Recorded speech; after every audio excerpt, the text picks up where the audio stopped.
सब लोगों ने मन बना लिया है कि उत्तर प्रदेश में 2022 में बीएसपी की सरकार फिर आने वाली है। अगर इस देश के अंदर कोई न्याय दे सकता है तो बहुजन समाज पार्टी न्याय दे सकती है। किसान हो, नौजवान हो, वो सब बीएसपी की तरफ जाना चाहता है। बीएसपी को जो बहन कुमारी मायावती उनको अपना नेता मानना चाहता है। वो ब्राह्मण को मार रही है, ब्राह्मण को सम्मान नहीं दे रही है। अगर उनको बचना है, उनको अगर रहना है, अगर उनको इस सरकार से बचना है तो मायावती, बहन कुमारी मायावती के साथ ही जाना है, क्योंकि 2007 से लेकर 2012 तक वो बसपा के साथ रहे तो उनको मान सम्मान मिला। मौजूदा सरकार है, योगी सरकार, उसे इतने दुखी हैं, चाहे वो SC ST हो, चाहे OBC हो, चाहे माइनॉरिटीज हो, चाहे अन्य हो, चाहे ब्राह्मण भी हो, वो दुखी हैं और आज वो फिर दोबारा बीएसपी के शासन को देखना चाहता है। 2022 में उत्तर प्रदेश के अंदर सभी लोगों ने कमर कस ली है कि बीजेपी सरकार को उखाड़ कर फेंकेंगे और बहुजन समाज पार्टी को बहन कुमारी मायावती के नेतृत्व में 5वीं बार सरकार बनाएंगे। लेकिन तमाम लोग कह रहे हैं कि बीएसपी तो रेस में ही नहीं है इन चुनावों में। देखिए, हमेशा से बीएसपी कभी रेस में नहीं होती है, क्योंकि उन लोगों की सोच ही ऐसी है। वो तो बीएसपी के अस्तित्व को ही नकारते हैं, वो तो अम्बेडकरवादी लोगों के अस्तित्व को ही नकारते हैं। तो उन लोगों की बातों पर मत जाइए। आप सर्वे किए, गांव-गांव में जाकर देखिए कि हर इंसान कहता है कि बहन कुमारी मायावती के शासन में ना तो कोई गुंडा बाहर रहता था, सबकी जगह जेल में थी। आज शोषण हो रहा है। आज चाहे SC ST का शोषण हो, चाहे OBC का शोषण हो, चाहे वो माइनॉरिटीज का हो, चाहे वो और कथाकथित ऊंची जाति के लोगों का हो, वो शोषण हो रहा है। आज वहाँ एनकाउंटर हो रहे हैं, वहाँ पर गोली की सरकार चल रही है, डंडों की सरकार चल रही है, किसी की नहीं सुनी जा रही है, ना नौजवानों की, ना किसानों की। तो ऐसी सरकार से सब दुखी हैं। आपने कोविड में देखा होगा उत्तर प्रदेश में जितने लोग परेशान रहे, कहीं नहीं रहे हैं। अत्याचार देखा होगा। आज भी उत्तर प्रदेश के अंदर जहाँ SC ST है उनके लोगों को घोड़ी पर बारात नहीं चढ़ने दी जाती है। अभी उत्तर प्रदेश में यहाँ का बुलंदशहर का केस है कि वहाँ गड़ाना गांव है, वहाँ पर एक व्यक्ति अपनी शादी घोड़ी पर निकालना चाहता था, मगर कथाकथित कुछ जाति के लोग, उन्होंने घोड़ी को रोका और वहाँ पर गोली चली, वहाँ पर एक व्यक्ति की मृत्यु हो गई। ऐसे कांड हो रहे हैं। अभी मुजफ्फरनगर से भी एक खबर आई है, वहाँ भी नहीं निकलने दिया जाता है। मुस्लिम को मारा जा रहा है, OBC को मारा जा रहा है, उनके अधिकारों को छीना जा रहा है। तो सब लोगों ने मन बना लिया है कि उत्तर प्रदेश में 2022 में बीएसपी की सरकार फिर आने वाली है। और जो समाजवादी पार्टी के लोग हैं वो कहते हैं कि अब जंगल राज है, गुंडा राज है योगी सरकार को। लेकिन जब पहले समाजवादी सरकार थी, अखिलेश CM थे, तो बीजेपी वाले कहते थे कि ये गुंडों की सरकार है। देखिए, जहाँ तक सपा की बात है, सपा कभी भी SC ST के लिए फ़ायदेमंद नहीं है। सपा जो है वो एक प्रकार से बीजेपी 2 ही है, क्योंकि जब वो 2012 से लेकर 2017 तक रहे सपा, तो उन्होंने बाबा साहब डॉक्टर अम्बेडकर के पार्क में एक बल्ब तक नहीं जलने दिया। उन्होंने मूर्ति भी तोड़ी बहन कुमारी मायावती की, और उन्होंने जाति के नाम पर, मतलब जो SC ST है उसके नाम पर अत्याचार किया। और उन्होंने जो SC ST prevention atrocity act था जब हुआ तो उसमें उन्होंने भागीदारी लगाई कि भाई नहीं, ये ख़त्म होना चाहिए। सही किया। उन लोगों ने प्रमोशन ऑफ रिजर्वेशन का जो बिल आया था उसको उन्होंने फाड़ने का काम किया। उन्होंने डिमोशन किया। तो ये तो सरकार है, ये क्या करेगी बताइए। नाम भी बदले। हाँ, नाम भी बदले। और बहन कुमारी मायावती ने जो महापुरुषों के नाम थे बनाए थे, महापुरुषों के नामों पर, वो भी सब बदल दिए। चाहे वो सारंगपुर के उसका जो MBBS का कॉलेज है उसका नाम की बात हो, चाहे और कॉलेजों के नाम की बात हो, उन्होंने डिस्ट्रिक्टों के नाम भी बदले। तो वो हमारे महापुरुषों की विचारधारा की पार्टी नहीं है। अगर इस देश में बहुजनों की विचारधारा की कोई अगर पार्टी है तो बहुजन समाज पार्टी है। अगर इस देश के अंदर कोई न्याय दे सकता है तो बहुजन समाज पार्टी न्याय दे सकती है। अगर सबका साथ सबका विकास का नारा अगर पूर्ण रूप से कहीं अगर हो सकता है तो बहुजन समाज पार्टी में हो सकता है, और नहीं हो सकता। जो बीजेपी वाले लोग कहते हैं, जो मोदी जी कहते हैं सबका साथ सबका विकास होगा, वो झूठ बोलते हैं। वहाँ पर कुछ चंद लोगों का विकास होगा, चंद लोगों का वहाँ पर डेवलप होता है। वो साथ तो सबका लेना चाहते हैं मगर वो विकास नहीं करना चाहते हैं। इसलिए बहुजन समाज पार्टी को मजबूत बनाइए। नेता आते रहते हैं, बदलते रहते हैं। हाँ, मैं मानता हूँ समाज में कुछ लोगों को बहन कुमारी मायावती से प्रॉब्लम हो सकती है, बट मैं इतना भी कहना चाहता हूँ, उन लोगों को समझाना चाहता हूँ कि जो मोमेंट है वो महापुरुषों का मोमेंट है। बहुजन समाज पार्टी राजनीतिक पार्टी के साथ साथ एक सामाजिक परिवर्तन की एक सोच है, एक सामाजिक परिवर्तन की एक विचारधारा है। उस विचारधारा को मरने मत दीजिए, उस विचारधारा को बचाए रखना चाहिए, क्योंकि आने वाली जो जनरेशन है उस विचारधारा को आगे लेकर जाएंगी। और ये जो संगठन है, जो बहुजन समाज पार्टी है, ये ऐसे ही खड़ी नहीं हो गई है, ऐसे ही देश में तीसरे नंबर की पार्टी नहीं बन गई है। इसमें हमारे जो महापुरुष हैं, हमारे जो पूर्वज हैं, उनका एक एक पैसा लगा है, उनकी एक एक उनका खून पसीने की कमाई लगी है, लेकिन सर उनका पूरा जीवन लगा है। पिछले 8 महीने से देश भर में किसान आंदोलन चल रहा है जी। और उसमें एक बड़ा चेहरा है राकेश टिकैत। उन्होंने भी कई बार मीडिया कैमरों के सामने कहा है कि जो बहन जी हैं उन्होंने अच्छा काम किया है, किसानों के गन्ने पे 2 बार पैसे बढ़ाए 40-40 रुपए। तो क्या समझा जाए, किसान भी मायावती की तरफ झुकाव है? नहीं, बिल्कुल, जब किसान हो, नौजवान हो, वो सब बीएसपी की तरफ जाना चाहता है। बीएसपी को जो बहन कुमारी मायावती उनको अपना नेता मानना चाहता है, उनको भी 5वीं बार देश का जो सबसे बड़ा सूबा उत्तर प्रदेश का मुख्यमंत्री देखना चाहता है। और अच्छी बात है कि अगर वो जाएँ, वो बहन जी से बात करें, और बहन जी उनको मैं तो कहना चाहूँगा कि बहुजन समाज पार्टी उनको मान सम्मान दे, उनको चुनाव पर लड़ाए। और मैं तो इतना भी कहना चाहता हूँ कि जो चंद्रशेखर आज़ाद है उनको भी बहन कुमारी मायावती बुलाएं, उनको भी अपने साथ शामिल करें, और उनको भी जाना चाहिए।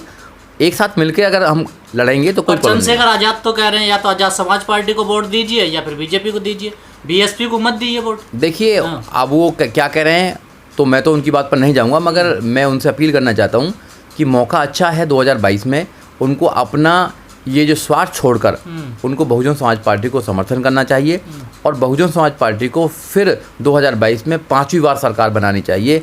अगर वो 5वीं बार सरकार बनाते हैं तो आने वाला समय नौजवानों का है। अगर आज से ही वो इसको ख़त्म करने का काम करेंगे तो वो कुछ नहीं कर पाएंगे। वो कौन लोग हैं जो कहते हैं कि मायावती बीजेपी की बी टीम है, बीजेपी से गठबंधन करेगी मायावती? देखो, अगर बहन कुमारी मायावती बीजेपी के बी टीम होती तो वो गौतम बुद्ध यूनिवर्सिटी नहीं बनाती। अगर बी टीम होती तो वो गौतम बुद्ध नगर नहीं बनाती, अम्बेडकर नगर नहीं बनाती। महापुरुषों की जो विचारधारा को जन जन में फैलाने का काम नहीं करती हैं, वो अपने लोगों को राज्यसभा नहीं भेजती, अपने लोगों को एमएलसी नहीं बनाती, वो संगठन को इतना मजबूत नहीं बनाती हैं। जो लोग बाहर निकल कर जाते हैं वो लोग कहते हैं कि बहन कुमारी मायावती बीजेपी की बी टीम है, और जो बसपा में रहकर मलाई खाते हैं, जब तक तो मलाई खाते हैं, उसके बाद बाहर चले जाते हैं तो फिर बहुत सारी कमियाँ आ जाती हैं। ऐसी कौन सी पार्टी है जहाँ पर संगठन में कुछ टूट फूट नहीं होती है? सब पार्टियों में होती हैं। मगर जो बहुजन समाज पार्टी है एक कैडर पार्टी है, उसको कैडर के साथ चलाना है और लोगों को आगे बढ़ाना है। क्योंकि एक पार्टी बड़ी मुश्किल से माननीय काशीराम साहब ने तैयार करी है। माननीय काशीराम साहब का पूरा जीवन उस पार्टी में लग गया है। माननीय काशीराम साहब के साथ साथ करोड़ों लोगों ने उसमें अपनी जान की आहुति दी है, अपना सब कुछ न्यौछावर कर दिया है। ये सपना देखकर कि हमारे नौजवान साथी इसमें काम करेंगे। सर, क्या मायावती 2007 वाला गणित बैठा रही है, दलित वर्सेस ब्राह्मण?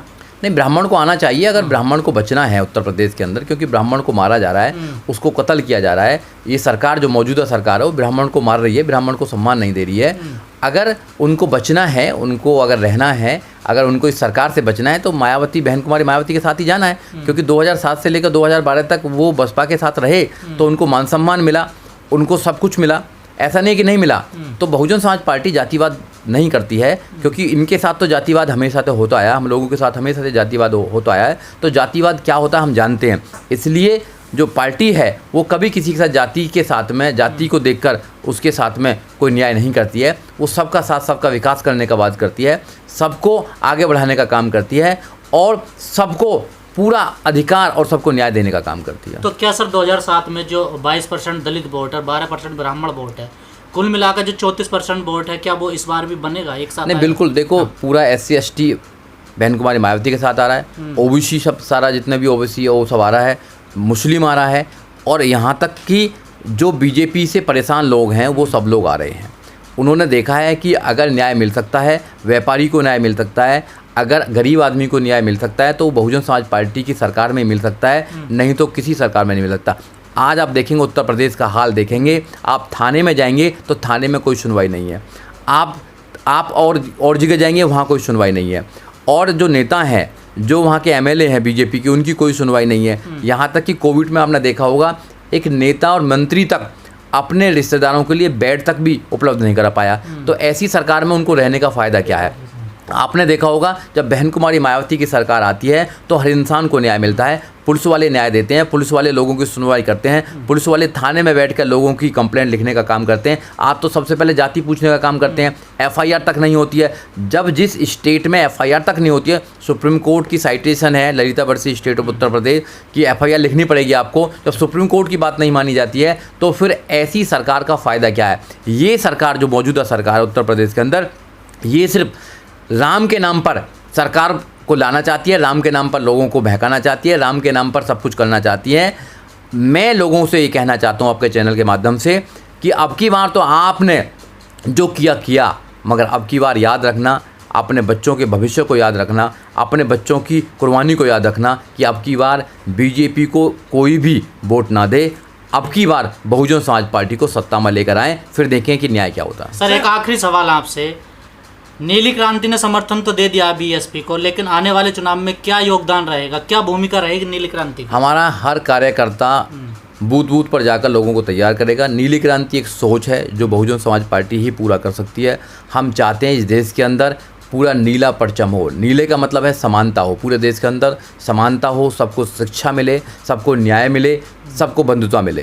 क्योंकि जब तक इस देश के अंदर संविधान पूर्ण रूप से लागू नहीं होगा, जब तक इस देश के अंदर कहीं किसी को न्याय नहीं मिल पाएगा। इसलिए बहुजन समाज पार्टी इस देश के अंदर बाबा साहब डॉक्टर अम्बेडकर के सपनों को लाना चाहती है, बाबा साहब डॉक्टर अम्बेडकर के संविधान को लाना चाहती है। बहुजन समाज पार्टी की जो सोच है वो सामाजिक परिवर्तन, आर्थिक मुक्ति की सोच है। सामाजिक परिवर्तन सबका ही होना चाहिए। इस देश में सामाजिक परिवर्तन नहीं है। आज भी आपने देखा होगा कि इस देश के अंदर बहुत ही जातिवाद है। वो जातिवाद को ख़त्म करना चाहती है और सबको न्याय मिले, सबको सम्मान मिले, सबको इस देश में खुशी रहने का अवसर मिले, जो इस सरकार में नहीं मिल रहा है। इस सरकार में सिर्फ कुछ चंद लोगों को, चंद जातियों को उठाया जा रहा है, सिर्फ हिंदुत्व के नाम पर बेवकूफ़ बनाया जा रहा है। इसलिए आप हिंदुत्व के नाम पर बेवकूफ़ ना बने। आप अपने बच्चों की एजुकेशन के नाम को देखें। आपने देखा होगा जब से कोविड-19 चला है, कोविड-19 में कॉन्वेंट स्कूल में पढ़ाई चल रही है, सबके बच्चे पढ़ रहे हैं, मगर जो गरीब बच्चे हैं गांव में जाके देखिए 1 साल से कोई पढ़ाई नहीं हो रही है। जब 1-2 साल तक बच्चों की पढ़ाई नहीं होगी तो जो पहले भी सीखा था वो भूल जाएंगे। तो इसलिए एजुकेशन पर रखें। आज हम बोल पा रहे हैं तो एजुकेशन की वजह से बोल पा रहे हैं। तो ये सुनिश्चित किया जाता है बहुजन समाज पार्टी में। और मैं एक बात और कहना चाहता हूँ अपने चैनल के माध्यम से, जब बहन कुमारी मायावती की सरकार थी 2007 से लेकर 2012 तक, तो जितने भी SC ST OBC के बच्चे थे, माइनॉरिटीज़ के बच्चे थे, उनको 0 बैलेंस पर एडमिशन होते थे। मगर आज 0 बैलेंस पर एडमिशन करा के देखिए, 0 बैलेंस पर एडमिशन होते थे। उन्होंने MBBS करा, उन्होंने MBA करा, उन्होंने B.Ed किया, उन्होंने MA किया, उन्होंने LLB किया। सब बच्चे पढ़ लिख कर कहाँ पहुँच गए हैं। मगर आज की सरकार में ये संभव नहीं है कि कोई बच्चा पढ़ लिख कर कहीं पहुँच जाए। आप पर पैसा नहीं होगा, आप 1 लाख रुपये फीस कहाँ से देंगे? जब आपकी 1 लाख फीस हो, 2 लाख फीस हो, 3 लाख फीस हो, स्टेट आपको फीस देता था तो आपके बच्चे पढ़ लिख कर आगे जा रहे थे। यही तो बीजेपी को दुख है कि आपके बच्चे पढ़ लिख कर आगे पहुँच रहे हैं। जब भी तो उन जाति के लोगों ने जो नहीं चाहते कि SC ST OBC माइनॉरिटीज़ के बच्चे पढ़ लिख कर आगे पहुँचें और अपनी आवाज़ उठाएं, तो उन्होंने इस सरकार को चेंज करने का काम किया था। मगर आज फिर दोबारा मौका है 2022 में, फिर दोबारा आप हाथी के निशान पर मोहर लगाकर बहन कुमारी मायावती को 5वीं बार मुख्यमंत्री बनाएं, बसपा की सरकार लेकर आएं, तो देश में जो 2024 में चुनाव होंगे वहां पर जरूर कुछ ना कुछ परिवर्तन होगा।